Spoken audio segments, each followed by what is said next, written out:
उद्धव ठाकरे हे 3 दिवसांच्या दिल्ली दौऱ्यावरती आहेत। अगदी थोड्याच वेळात ते दिल्लीत दाखल होणार आहेत आणि या दौऱ्यात उद्धव ठाकरे इंडिया आघाडीच्या बैठकीला उपस्थित राहतील।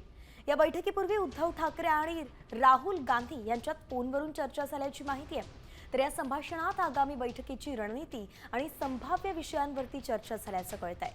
इंडिया आघाडी मजबूत करण्याचा हा प्रयत्न असल्याचंही बोललं जात आहे। गिरीश कांबळे आपले प्रतिनिधी आपल्यासोबत थेट जोडले गेले आहेत। गिरीश, उद्धव ठाकरेंचा दिल्ली दौरा खरं तर सुरू झालेला आहे। नेमकं इंडिया आघाडीसाठी हा दौरा किती महत्त्वाचा असेल?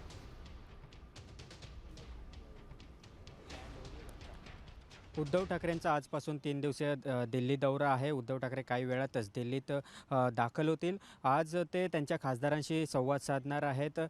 याशिवाय संध्याकाळी शरद पवार यांना देखील भेटणार असल्याचं शक्यता आहे। याबाबतची माहिती सकाळी संजय राऊत यांनी बोलताना दिलेली आहे।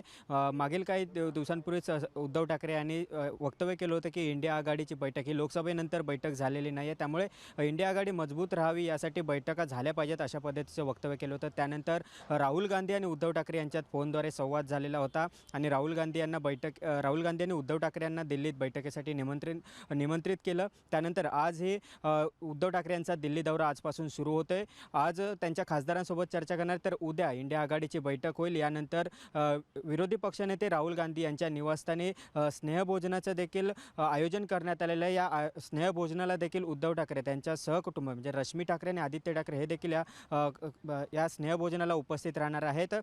यात आपण मागील काही दिवसांपासून पाहतोय की आपण लोकसभेचं अधिवेशन, संसदेचं अधिवेशन सुरू आहे। विरोधक आहे ते सत्ताधाऱ्यांना घेरता आहेत। काहीतरी वेगळं काहीतरी घडेल, बॉम्बस्फोट आम्ही घडू अशा पद्धतीचे एक मोठा स्फोट देशाच्या राजकारणात आम्ही घडू अशा पद्धतीचे वक्तव्य सातत्याने अर्थातच म्हणून पाहावं लागणार की विरोधकांची ही जी बैठक होणार आहे, इंडिया आघाडीची बैठक होणार आहे, त्यामध्ये उद्धव ठाकरे नेमका आपली काय भूमिका मांडतायत। धन्यवाद गिरीश, अगदी सविस्तर अपडेट आपण दिली आहे। आता isakal.com आहे देशातील नंबर 1 ची मराठी न्यूज वेबसाईट। प्रत्येक अपडेटसाठी isakal.com ला नक्की भेट द्या।